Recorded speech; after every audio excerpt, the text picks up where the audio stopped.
naman yun. Patalo na. Grabe yan. Mabait naman yun. Di naman, maldita lang. Kaya pag nandun ako sa kanila, hahabol na yung sa akin, mahabol. Bakit? Papakalga. Ano tawag sa'yo? Takay? Gab-gab. Takay. Hindi, si ano? Gab-gab. Sirap. Ang tawag sa'yo? Wala.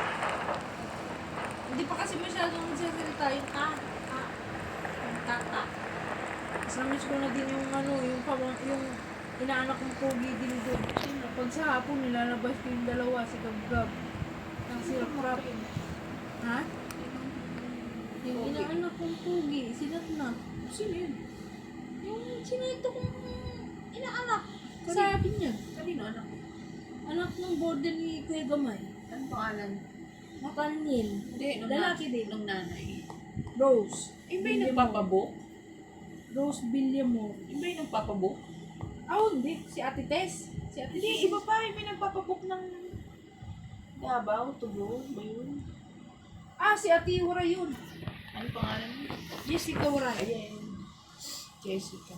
Yun, ano ko din yun. Ano ko din yun. Yung anak mo. Kaututang bilang. Hindi. Ano? Ano yun? Kalaro ni Gab-Gab din yun si Mira. Okay, dito mo na yan.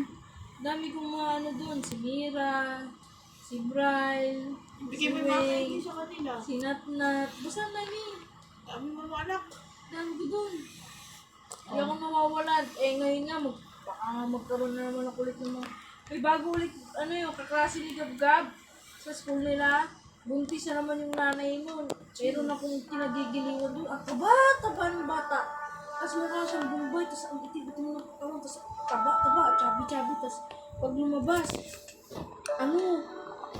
butog-butog. Tapos nakapampers lang pag lumabas ang hapon. Basta, kakaiba pangalan nila, pang Bombay. Saan? Doon din, sa Prokdo, sa looban. Kapitbahay lang din ni Natnat. Sa baba nila, boarding ni Kuya Gamay. Diba, itong dalawang bahay, si Natnat, tapos yung kaklase ni Gab-Gab. Tapos si Ate Yung Gaga baba? sa taas. Yung baba, ilan pinto doon? Dalawa? Dalawa. Tapos sa taas, si Ate Gaga. Tapos Mga sa kabila, si Ate Waray. Ang mga pa. Sa taas, si Ate Marlene. Saan na ba sila mag-registered door? Sila,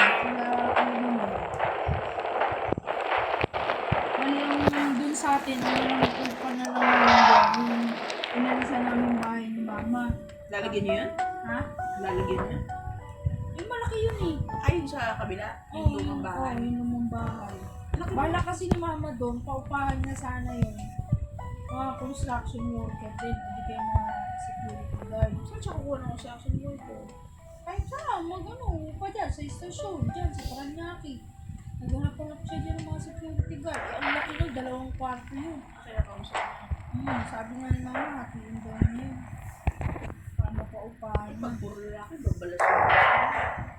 Dati kasi ang umupa doon bago ng-pandemic na construction worker. Saan? Yan, sa istasyon. Ilan? Ha? Ilan? Mga nasa yun sila, 12 yata yun. Ang course ko naman dyan,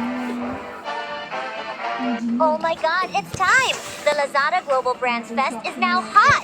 Global brands are all here. Unbelievable discounts up to 80% off. Lowest price guaranteed, plus grab exclusive coupons. Limited time flash sale, stocks are running out! Tayo.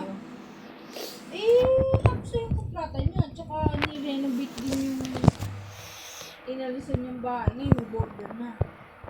Asan na siya ngayon? Yan, sa hacienda.